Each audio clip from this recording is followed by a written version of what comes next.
ముందుగా మొదటి ఉత్తరాన్ని చూద్దామండి. ఆదోని నుండి అనూష గారు రాస్తూ ఉన్నారు. పూజా క్రతువుల్లో చెప్పే జంబూ ద్వీపం అంటే ఏమిటి? పూజలు అవి చేసేటప్పుడు మనం సంకల్పంలో చెప్పుకుంటాం. ఈ సంకల్పం అన్నది మనం ఒక ఆవేదన పత్రం అంటే ఒక అప్లికేషన్ ఫామ్ రాసేటప్పుడు స్టేషన్ అండ్ డేట్ వేస్తాం కదా. ఒక సెలవు చీటీ రాసినా ఇంకేదైనా ఎవరికన్నా ఒక అర్జీ పెట్టుకున్నా పైన ముందు స్టేషన్ డేట్ రాస్తాం కదా. అలా రాసినట్టుగా ఈ సమయాన్ని కాలాన్ని రెండింటినీ గుర్తించటం కోసం చెప్పుకుంటూ మనం ఎక్కడ ఉన్నామో అని దాన్ని చెప్పేటప్పుడు జంబూద్వీపం అన్నటువంటి పదం వాడతాం. జంబూద్వీపే భారతవర్షే భరతఖండే అని చెప్తాం. ఈ జంబూద్వీపము అనేటటువంటిది ఏదైనా చెప్తున్నారో అది మన భూగోళంగా చెప్పాలి. మనకి 7 ద్వీపాలు ఉన్నాయని చెప్తారు, అందులో ఇది జంబూద్వీపం. దీనికి మనకి పురాణాల్లో చెప్పే మాట ఏమిటంటే దీనికి పేరు ఎందుకు వచ్చిందిట అంటే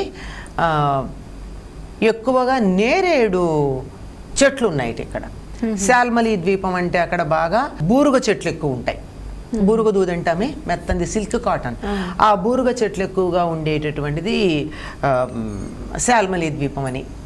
ఇది ఎక్కువగా ఉండేది నేరేడు పండు అంటే నేరేడు చెట్లు ఎక్కువగా ఉండేటటువంటి దాన్ని జంబూద్వీపం అని అంటారని చెప్పి 7 ద్వీపాల గురించి చెప్తూ ఉంటారు. సప్త ద్వీపావ సుందర అని మనకు మన భూదేవి గురించి చెప్పేటప్పుడు 7 ద్వీపాలతో కూడుకున్నటువంటిది వసుంధర భూమండలము అన్నారు.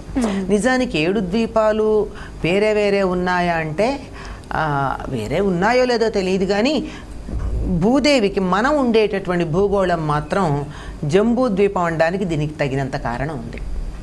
ఎట్లాగంటే ఇప్పుడు అంతరిక్షంలోకి మన వాళ్ళు అనేకమైనటువంటి రాకెట్లు మొదలైనవి ప్రయోగించి అక్కడి నుంచి ఛాయాచిత్రాలు తీస్తూ ఉంటే ఆయా ఛాయాచిత్రాల్లో భూగోళం ఎలా కనపడుతుందిట అంటే నేరేడు పండులాగా కనపడుతుందట, నల్లని కాంతితో. అంటే నలుపులో కొద్దిగా ఎరుపు రంగు కలిసి అదే ఊదా రంగు కలిసి మనకి నేరేడు పండు లోపల ఉంటుంది కొద్ది కాంతి, ఆ కాంతి బయటికి ప్రసరిస్తూ ఉన్నట్టుగా పైకి నల్లగా కనిపించేటటువంటి కాంతి ఏదైతే ఉందో ఆ రంగులో మనకి ఆ ఛాయాచిత్రాల్లో భూగోళం యొక్క రంగు కనపడుతుందట. ఇప్పుడు కుజుడు అంటే ఎర్రగా ఉంటాడని గుర్తుపట్టేస్తాం చూడగానే కుజుడు. అదే గురువు అంటే కొంచెం పసుపు వర్ణంతో కాంతి ఉండే గ్రహం, అలా తెల్లగా ఉండే ఒక్కొక్క దానికి ఒక్కొక్క రంగుని బట్టి చెప్తూ ఉంటే భూమికి ఉన్నటువంటి రంగు ఏమిటంటే మనం భూమి మీద ఉన్నాం కనుక దీని రంగుని మనం చూడలేం. అంతరిక్షంలో నుంచి దాంట్లో నుంచి కనుక ఫోటో తీసి చూసినట్టయితే దాంట్లోంచి కనపడేది మనకి ఉపగ్రహాల్లో నుంచి తీసినట్టయితే ఆ భూమండలం యొక్క రంగు చక్క ముదురు ఊదా రంగులో కనపడుతూ మా జంబు అంటే నేరేడు పండులాగా ఉంటుందిట. దీన్నే ఎంత ప్రతీకాత్మకంగా మన వాళ్ళు చెప్పారంటే దీనికి నేరేడు చెట్టు చాలా ఉంటాయండి, అందువల్ల దీన్ని జంబూద్వీపం అన్నారండి అంటే ఎప్పటికన్నా మనం గమనించినట్టయితే ఈ రంగులో కనపడుతుందని మనకు సూచనగా చెప్పడం. ఈ జంబూద్వీపం అంటే ఈ భూగోళమే. ఈ భూగోళంలో భారతము అనేటటువంటి ఒక ఖండం ఉంది. భారతము అంటే వెలుగు ప్రసరించేటటువంటి దేశం. అందులో భరత ఖండం ఒకటి ఉంది.